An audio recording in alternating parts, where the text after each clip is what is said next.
Yep. All right. Hello, everybody. Welcome back to All the Things with Lane and Laney. Today we have another very exciting guest.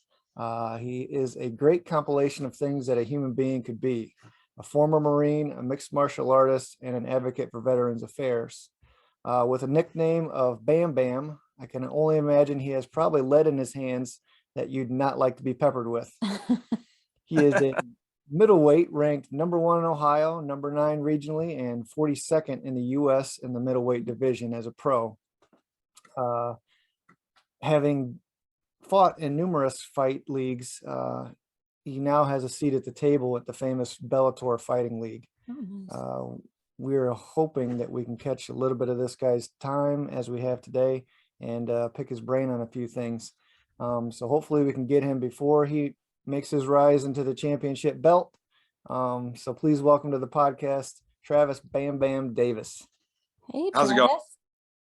going? Going well. It is going well. So how are you doing? Are you injury free and happy as can be, or? Almost.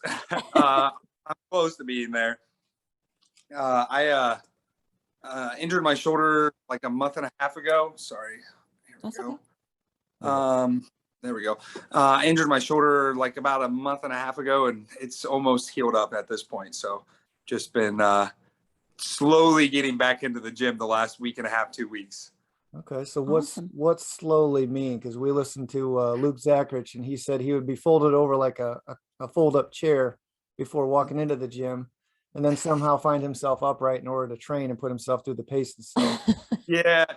I mean, it's like a give and take relationship with it right now. If I go hard, I usually have to take a day off afterwards. Yeah. So I'm not like 100% yet to where I can go in there and do what I need to do every night.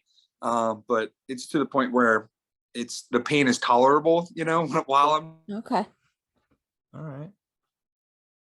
Oh, you're not there yet. There you go. Okay. I was gonna say, I don't want to talk and give any more attention to the injury because that usually just keeps it around. So we won't talk about that much. So you're a big dude. What do you usually walk around at before cutting? When I'm doing stuff right, I usually like anywhere between 205 and 210. Okay. All right. But I'm every bit of 220 right now. That's usually the case. Yeah. Usually the case. Yeah, I'm getting ready to work my way back down to the lovely 185, I was gonna say, is it tough to get down there? Is that a bit of Is a it a bitch to chore? get to? It really depends on, how good I've been with my, keeping my weight lower, I think is the big difference. It's harder, obviously, when I get up to 220, it takes a couple weeks longer than it normally does to lose the weight. But no, I don't think 185 is overly hard. I've had people say, is possibly do 170 before, but I don't think I want to try to push my body to that point. I'm not, I just like food and too much. No, I'm not eating that stuff for 2 or 3 months to try to make 170. Okay. Wow. So Yeah. I get 185 with a little bit of fluff right here, just a little. Just a little. Just a little. Yeah. No big deal. Comes with age. We won't call it dad bod. Yeah. So at this stage of the game, you're fighting, you're trying to get more recognition. What's your plan? Is there a plan in place, or you just want to win and let your record speak for itself? For me, the recognition part of it and stuff, I think it's not something I like go out and try to promote, I guess, as much as other people do. I'm not very good at social media and stuff like that as far as keeping people informed on what's going on and stuff. Yeah. I try to as much as I can, but I just like to train. I just like to train and fight, and I just like competing. More importantly, I just like pushing myself beyond what I would say I can't do, and I think that's really it for me. And I just like obviously it's nice to be on the bigger platforms like Bellator and get paid like a prize fighter, instead of getting paid regional scene money, which isn't very much. By the time you get to a fight, you're usually fighting to break even at that point, whatever you spent to cut weight and pay your coaches, stuff like that. So it's nice to be able to get to the bigger scene and get, the recognition's cool and everything, but it's not really that's not what drives me. It's more of the competition part of it. And seeing how far I can take this body before it falls apart, Yeah. Yeah. Yeah, I totally understand what you're talking about. I'm 43 now, and I just feel like certain things just kind of fall off every now and again. Like, come on, that used to work a year ago. That's fine. Yeah. I just have to Yeah. sit and write it out. So yeah, I get that. Or believe me, I feel that. I mean, like, there's times at practices where, my coach would be like, we're going to do this drill. And I'm looking at him like, no, I'm not doing that drill. I'm too fucking old to be doing that drill, guys.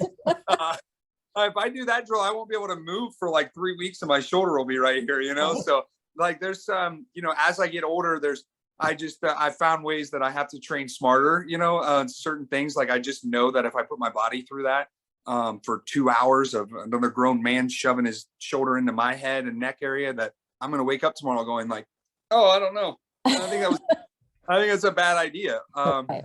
So, I mean, obviously you still have to get reps in bad places, but I think there's just better ways around doing that sometimes. So that's the hard thing. It's like, how far can I push myself to where my body says, no, now, you need a break, or, and I really don't want to push myself to that point. I want to just keep it where it's teetering on like, all right, 8 hours of sleep and you're okay the next day. So Yes. Right. that's kind of, keeping the performance part of it. Can I ask how old you are? Yeah. 34. Okay. And how long have you been doing this? So I had my first amateur fight in 2010. So it would have been like early 2010. So like 11 or 12 years. All right. Yeah. Cool. The wrestling I had for 9 years growing up and stuff like that. Cause it kind of correlates over. So, I mean, I guess you'd say like, 15 to 20 years of martial arts training. Okay. So didn't I read somewhere that you had originally started when you were stationed in Japan? You started doing some training like this, like MMA style over there. So I had my a first ever fight in a ring. It was in Thailand. Some of my buddies got me to go fight a Thai fighter while we were over in Thailand. Wow. And after I did that was when I went back to Japan and looked for the first gym I could find that taught martial arts. I actually started doing karate, and then I found an MMA gym. Which was the MMA was what I was looking for, but I didn't find one at first. And then, so I started doing karate for about 3 months, and it wasn't really what I was looking for. And then I found an MMA gym, and that was it for that. After I just immediately got addicted to it. And, that was in 2000 and might've been like 2000 and early 2010 or late 2009. I started doing that stuff. And, I immediately was like, I'm gonna be in the UFC one day. Like, I want to be on the Ultimate Fighter. Yeah. And that was kind of like a goal I had set for myself, which now I'm too old. I tried getting on. This season would have been the season that they just did this year would have been the last season I would have been able to do, because they cut it off at 33 or 34 years old. Oh, really? Oh, okay. Yes. I tried out for another one, and then they canceled the middleweight class. To do a women's class. So it was just, well, I guess it wasn't for me, and then I got to meet Luke. And when I moved back to the stateside, and then, he was on the Ultimate Fighter. So then I just wanted to punch him in the face even more, Yeah, it seems like a type of guy, just be a dick you want to hit all the time. Definitely the type of guy that you want to punch in the face on the regular. I every time I see him, I'm like, hey, bud, when are you going to come and train? And he's like, why? So you guys can try to beat the shit out of me? I'm like, well, that's kind of what training's all about, That's kind of the name of the game. Yeah. Someone's got to lose. That's right. Somebody's got to be the tackle dummy and the guy you just toss around. So yeah. But he usually finds a way out of it. He's like, oh, my back. Here, come on, guy. If you drop 25 pounds, you probably wouldn't feel so bad. I don't know. Oh, we got some shit talking here, huh? Yeah, I tell him, for sure. That's good stuff. I mean, he's kind of old too. Oh, yeah. He seen me the other day and immediately was like, looking pretty thick. I was like, oh. I said, clearly you haven't seen any mirrors lately. I don't know. Not as big as you, but anyways. Gotta love it. Yeah. Let's say your last fight was called off in December and for Bellator. What was that? Yeah, no, I think it was it just, no, I think I was supposed to fight in August. Okay. I fought in June, and then I was supposed to fight at the end of August, and that's how I injured my shoulder. So I had to pull out of the fight Okay. I'm looking right now for, I'm hoping beginning of January or like somewhere in that time frame is what I'm shooting for. I just, at this point, I'm hoping by the end of this month, the shoulder's good enough to go where I can go do like a 3 or 4 week camp somewhere and then get a fight going. It's really just going to depend on what Bellator has lined up for future dates in that time.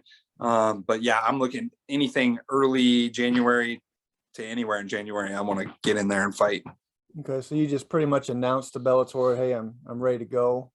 Yeah. As soon as I let them know that the shoulder's good to go and I'm ready to fight, they'll start looking for somebody for me. Let's say, is the category a big category, or is it just always there's always somebody coming? Oh, yeah, I just got in there, so I'm kind of fresh meat there. So I don't know if it'll be someone above me or below me. Like I got signed and fought the number 5 ranked guy at the time who was undefeated, and obviously went the distance and stuff. And it was somewhat of an exciting fight, but to the fans, I guess I didn't win, so it wasn't too exciting to me. But yeah, he implemented a really good game plan. He wrestled me.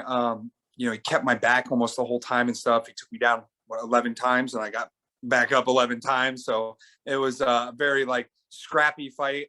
So that's why Bellator, signed me, give me another opportunity. So I don't know if I'll be getting another guy who is kind of fresh on the chopping block as well, or if they're going to give me someone who's a little more been around a little while and they want to test me against one of those top 15 guys maybe or something. I'll say, I hope you get the recognition. It's always nice to see an Ohio guy, somebody with your talent, somebody with your drive to do it. I appreciate it. Yeah. I was going to ask you something. Regarding the fighting techniques and things, the takedown, you came from a wrestling background, at least as a kid. Mm-hmm. How much do you think that the judges value the takedown as far as holding somebody down? I feel like every time the guy could be winning a complete round, beating the other guy's ass, but does a double leg, takes him down, and then the round just goes to him because he took a guy down, whether the guy gets right back up or. So I think when it comes to the takedowns, it's really based on not just how many you get, how long you hold him down, but what we always kind of preach in our class and stuff to the other fighters is the judges usually remember the last 30 seconds of every round. Oh. They don't, when they're watching a 5-minute fight, they're not remembering everything unless they see something in the fight where they might make a note, if there's a knockdown or, something along those lines where it looks like there was a fight ending finish, but the fight didn't end, Yeah. They might make a notch on that because they might make a note or something and say, okay, now they go from a 10-9 round to a 10-8 round, so that's what they usually take notes on. But for the most part, we always teach and preach that, they're the last 30 seconds of each round is what they remember. So if they're remembering you taking somebody to the ground and being on top, and even if you weren't really doing that much damage, they remember you being on top. Yeah. So in their mind, when they write that scorecard, it's 10-9, 10-9. So I think it just depends on that more than anything. You could be winning that whole round, and then if that guy takes you down the last minute, they don't remember anything that 4 minutes before that. They just remember the last minute being on top, beating that guy up. So I don't know.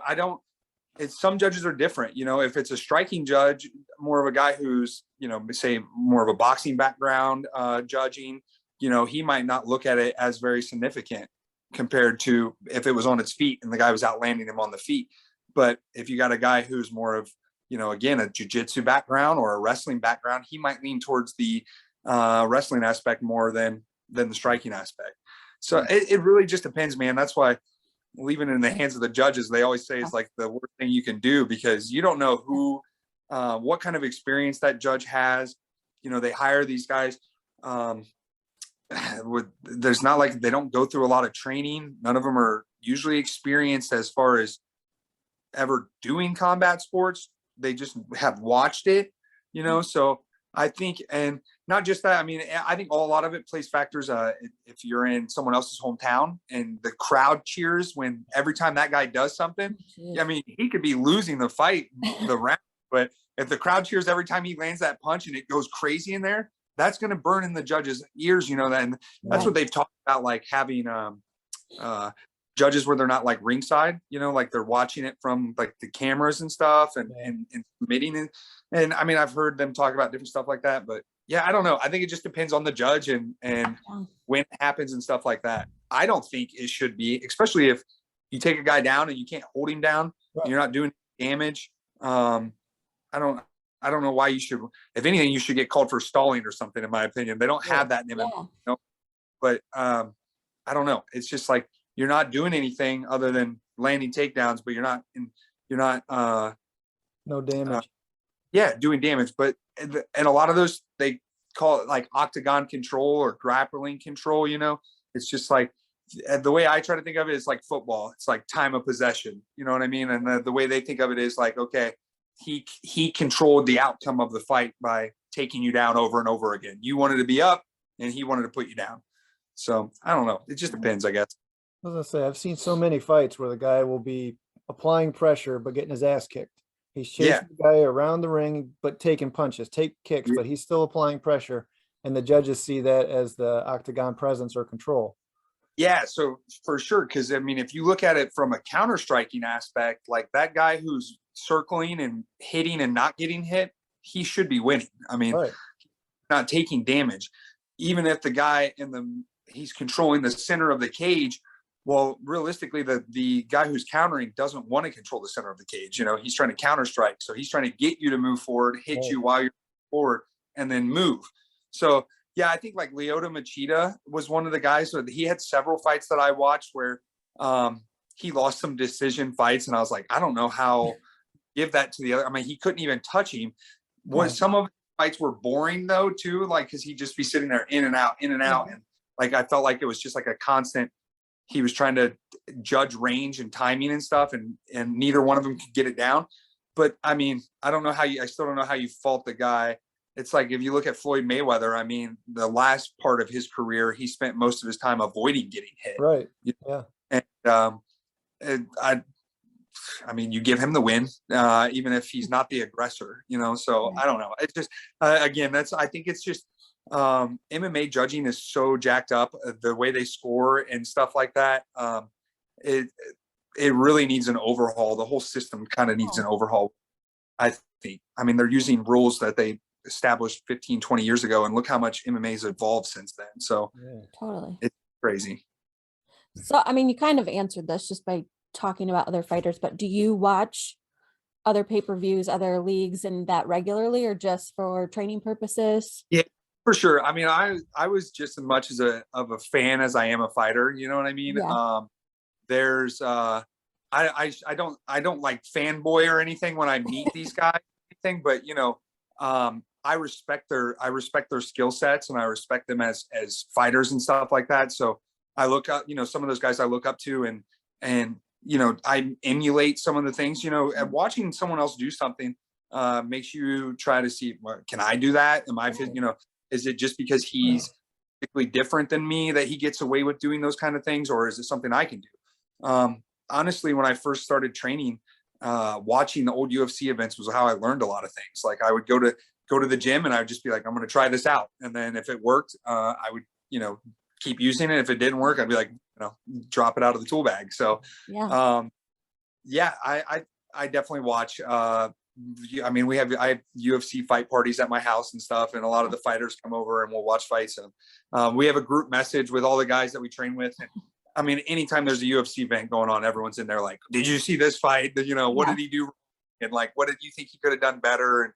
And I think it's good to watch fights if you're going to fight, because learning how to break down fights will teach you how to be technically better. As far as, you know, if you went in with a game plan and it's not working, you got to come up, you know, with a different game plan on the fly and be able to implement it. So just being able to practice new things, try new things, and see how the sport is evolving. I mean, you can watch back from, you know, the old UFC events to now, and you can see that the talent is just, you know, way, way above what they were 15. Oh yeah, for sure. I was gonna say the raw talent, I guess you could say, or the guys that were the toughest in their dojos got thrown in the octagon, and you know, some of don't work anymore.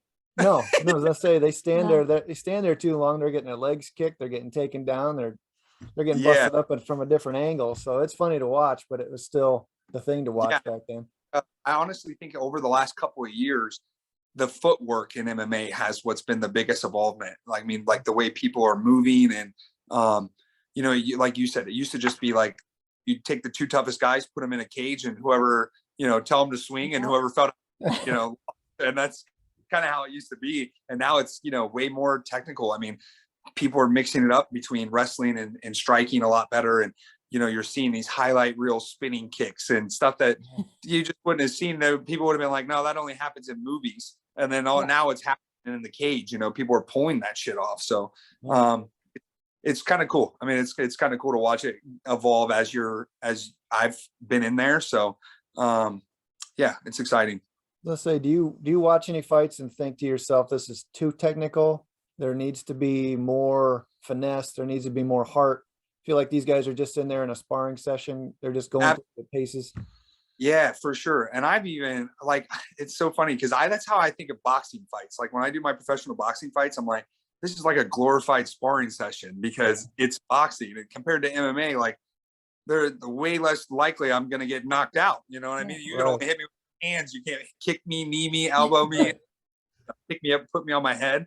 So I don't have to worry about that stuff. But yeah, I think sometimes some fights do lack the aggression. You know what I mean? Not just they might have good skill set, but then because they're so technical, these guys are like too afraid to commit. You know what I mean? Like they don't want to get knocked out. They're too worried. And a lot of that also is, to me, I think is based on, like, if you look at MMA, if you lose a fight in MMA, like 2 or 3 fights, that can set you back so far.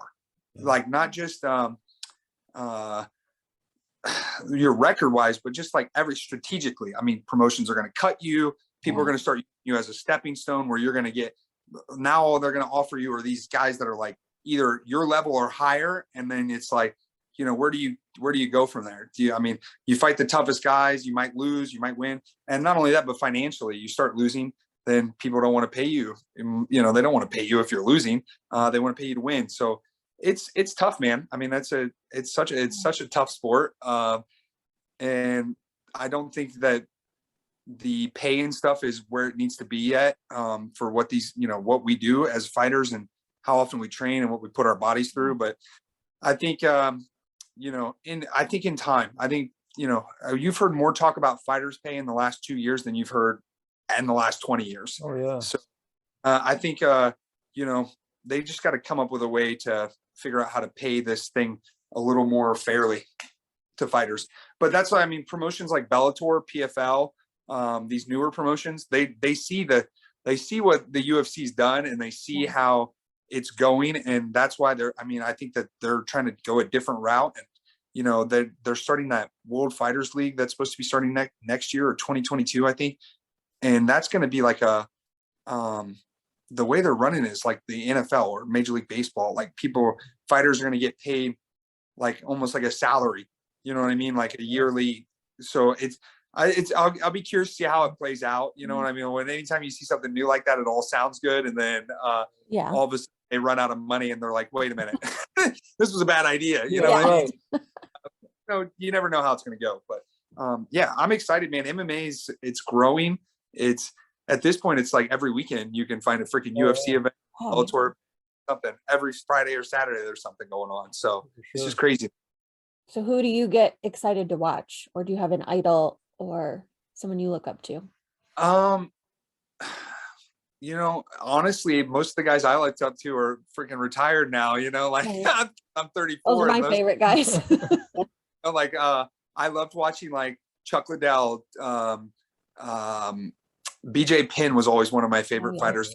He was really good and stuff. And before he retired and came back and retired and came back and everything else, the Diaz brothers were always fun to watch. I was super stoked to see Nick finally fight again not too long ago.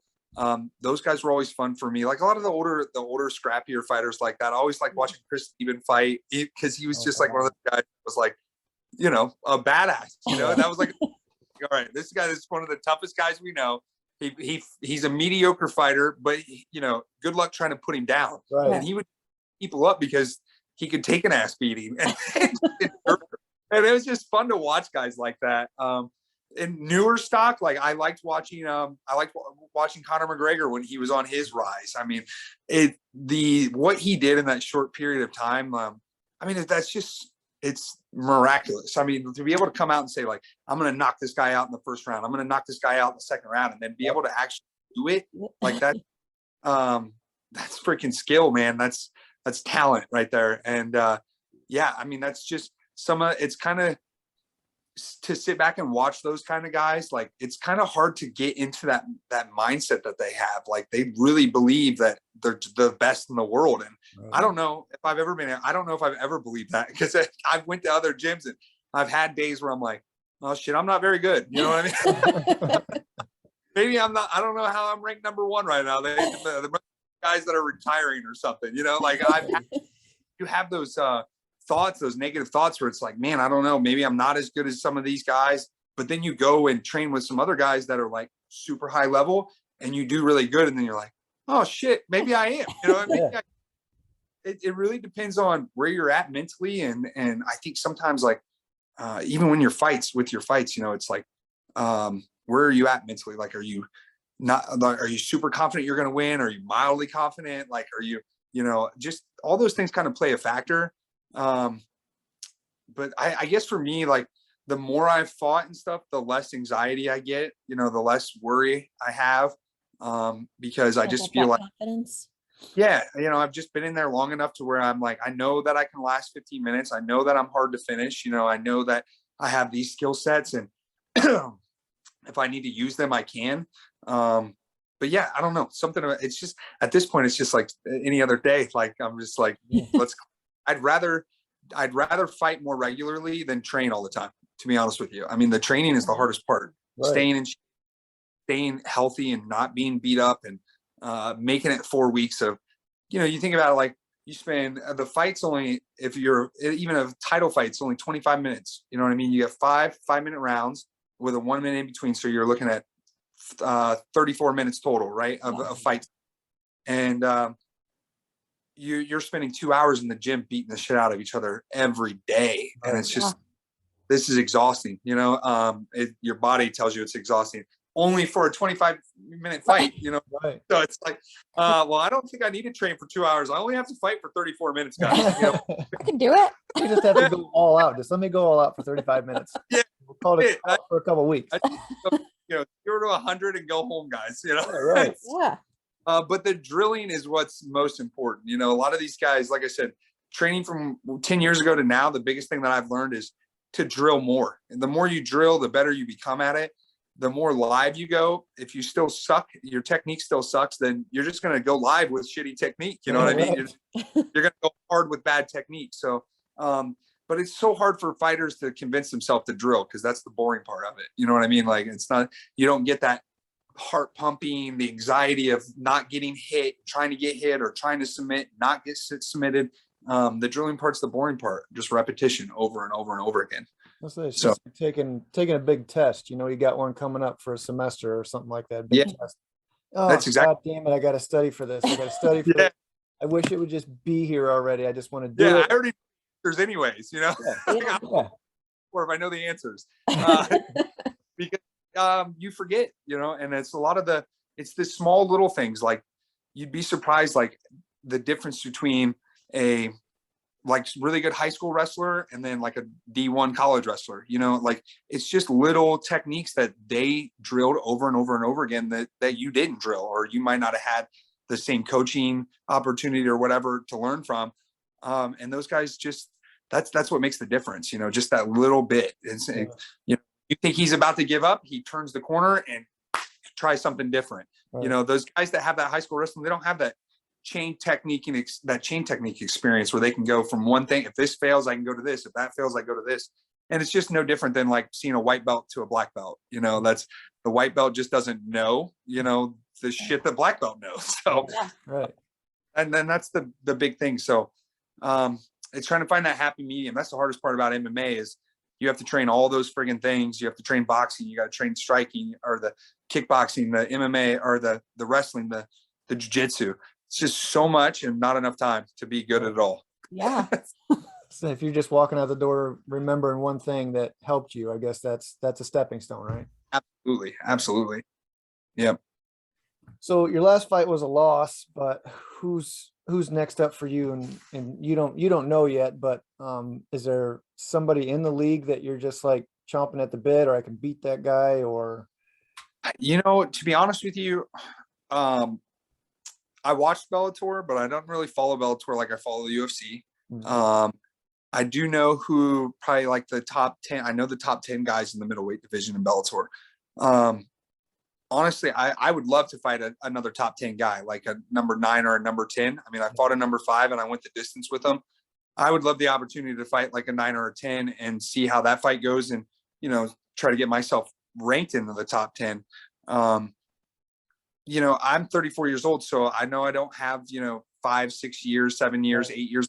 These other guys that are 24 or 25, just getting into Bellator and stuff like that. So I just want to fight the top guys for, you know, as many fights as I can. I don't want to be sitting here him-hawing around, them bringing guys up to try to build me up. You know what I mean? I'm 10-5. I'm 5-0 in professional boxing. You know, I've got 20 professional fights.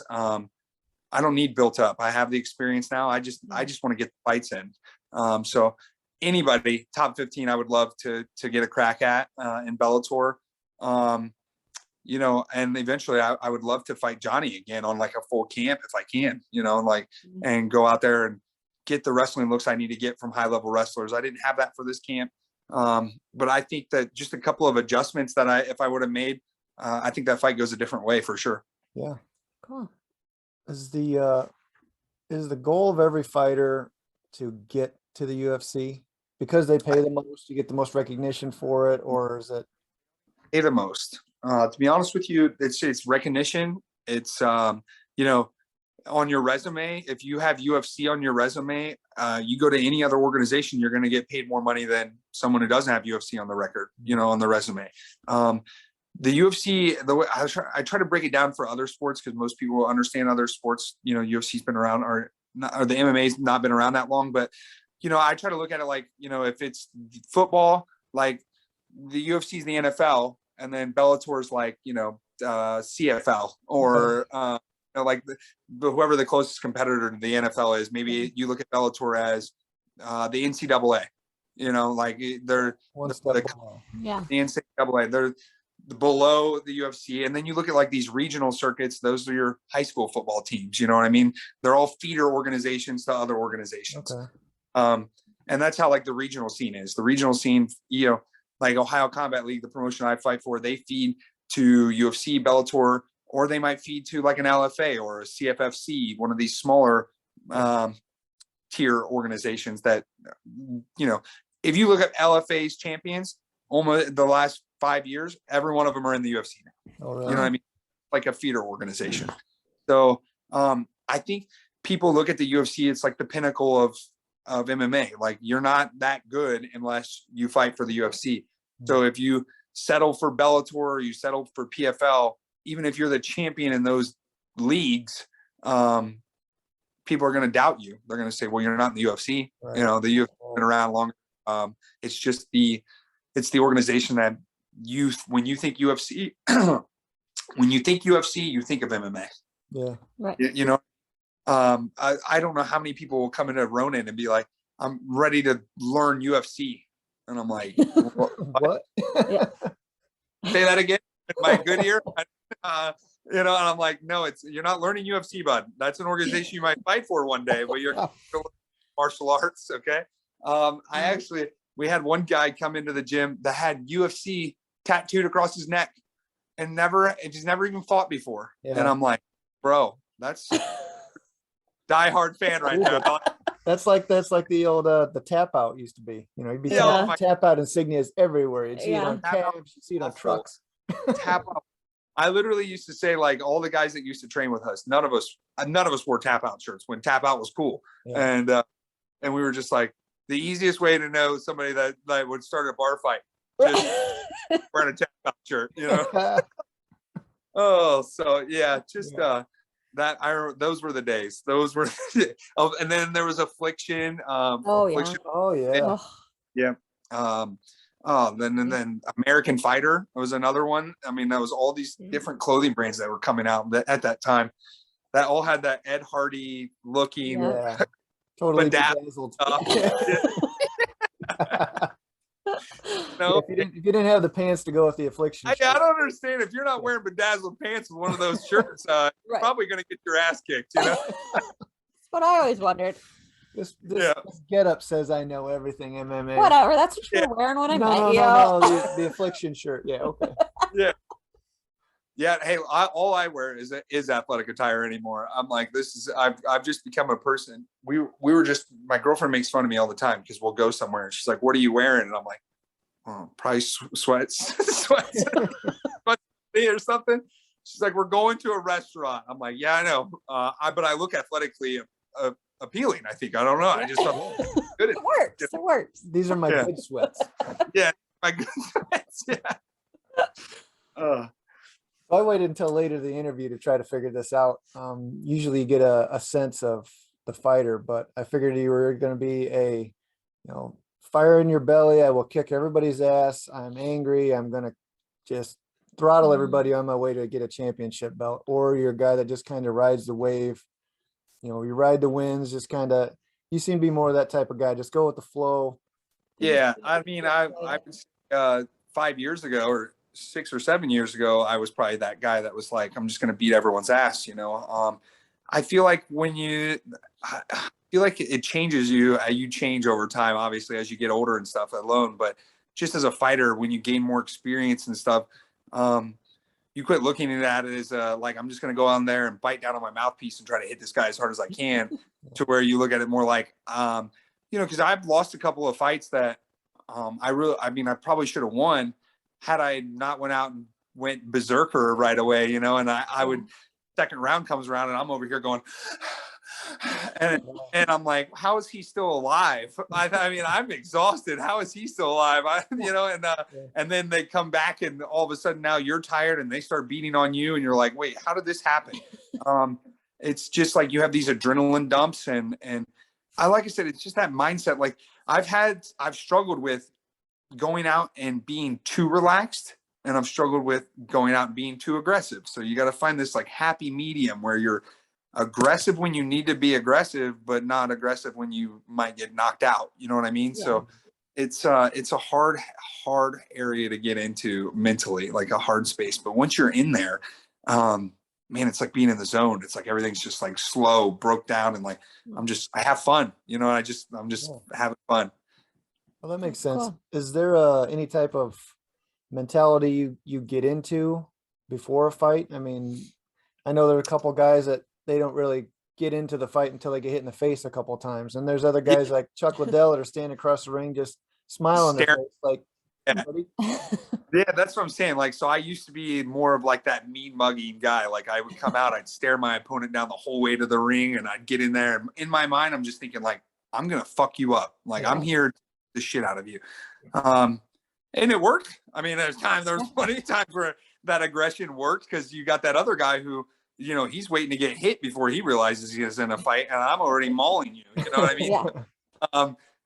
It's worked, and sometimes it hasn't worked. It's been like, I come out too aggressive and I start eating punches or I get taken down, and I'm like, how the hell did I end up down here? Like, I thought I was the one that was going to be beating you up. So I honestly, like, now I just kind of like to get relaxed. I just put some headphones on.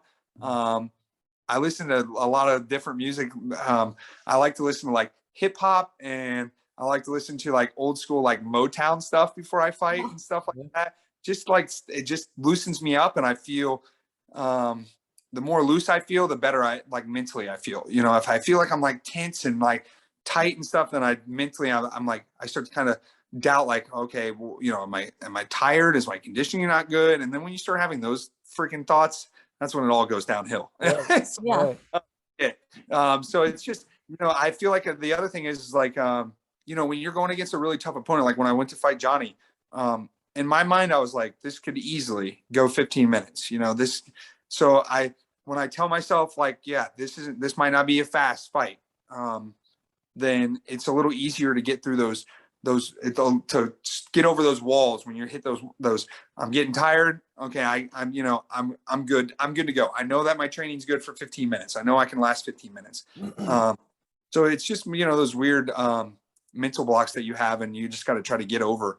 But yeah, I just like to loosen up. I like to listen to music and kind of dance around in the back room, like kind of like shadow boxing, but just a little more freely.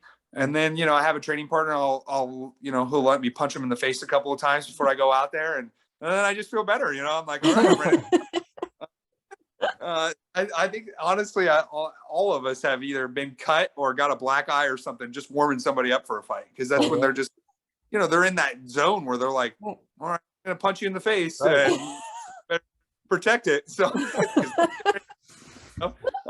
so yeah, it's just it's a weird feeling, but I don't know, man. It's one of the best feelings you'll ever get. Especially you go out there, they shut that door, and you go through the fight and you win. Man, that's like some of the best feelings you're ever gonna feel.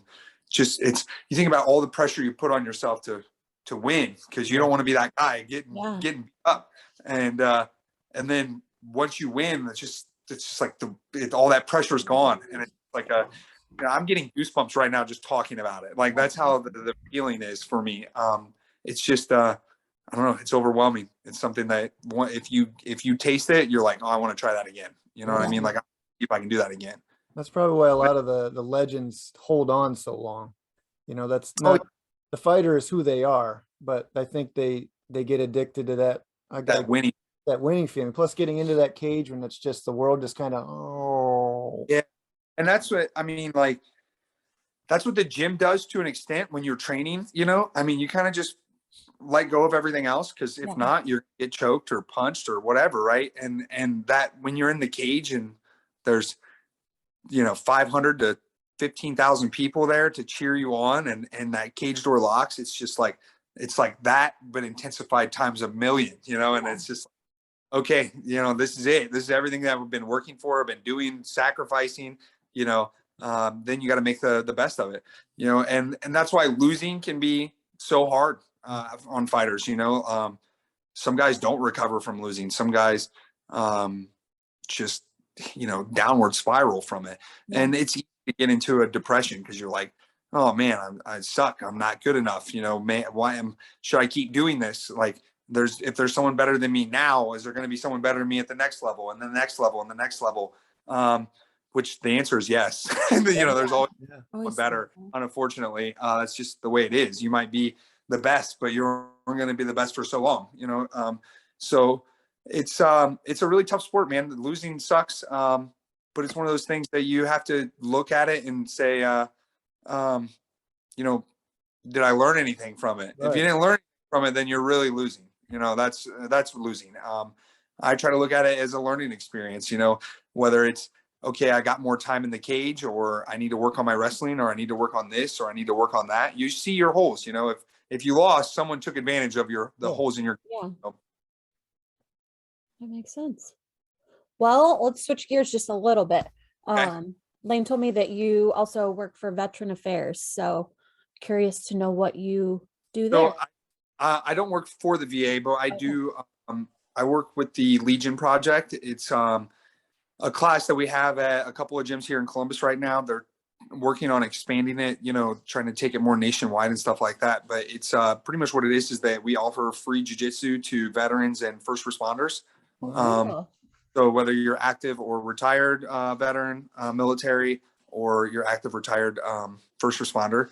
So it's just a way to kind of, especially the retired people, the people who are out of service, more importantly, because I feel like when you're in, you still have that brotherhood and the camaraderie and stuff like that.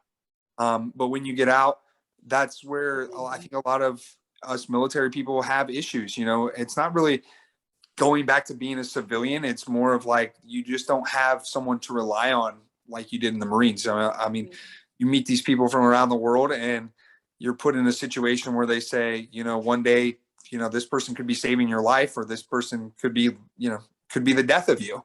You know what I mean? So you learn to trust them and rely on them. And it's just, it's just like any other affiliation or like club or stuff like that. It's so you feel involved with other people involved, and I think that's what a lot of people lose when they get out, is just that involvement, being able to, call somebody and say, hey, what are you doing? And they're at the drop of the dime that they'll, answer that call for you. So that's more importantly why we started it, to just keep the camaraderie and build healthy relationships with people who are out of the military and stuff like that. But obviously physical activity is great for everyone, exercise and learning self-defense. Most of these guys that are military or first responders have either taken some sort of self-defense class at some point in time. So it's just, sometimes it's a refresher, and then sometimes these guys are learning all new stuff, and it's exciting. The class is fairly new. We've only been doing it for like 5 or 6 months at our gym. But we're actually switching it. It was on Saturday afternoons, and we're switching it now to Friday evenings from 7 to 8 at Ronan Training Center. So yeah, if you guys know anyone or anyone's listening to this and knows a veteran or first responder and in the area, tell them to come check us out. Like I said, it's free. It's once a week. And it's just a good way to get out, do something new, and learn, meet new people. And, if you're into choking people out or doing stuff like that, really fun time. So gotta be a little therapeutic doing that. Yeah, most definitely is. I look at, MMA it's a huge therapeutic tool for me. It has been for a very long time. I had a rough childhood growing up, went through several different trauma events and traumatic events and stuff like that. And, I had to find a way to put that aggression and, those feelings of just stuff that I didn't want to feel. And that's how I go and relieve that stress and stuff, is go and do the martial arts, the MMA, whether, even if it's just going in there and hitting the bag for 40 minutes, I sometimes hate doing it. Like, sometimes I'm like, I don't want to go, and I just want to sit at home and not do that stuff. That, believe me, that happens all the time, just like anybody else. Just like anybody else, once I go and do it, I'm just like, man, I'm so glad I did this. I feel better. I just like, my body feels better. My mind feels better. So yeah, I just, if anyone, like I said, if anyone wants to come try it out, I highly recommend it. That's awesome. That is awesome. I can totally relate. I got a disc issue in my neck right now, and all I can think about, all I'm fiending for, is going in and having a bag session. Yeah.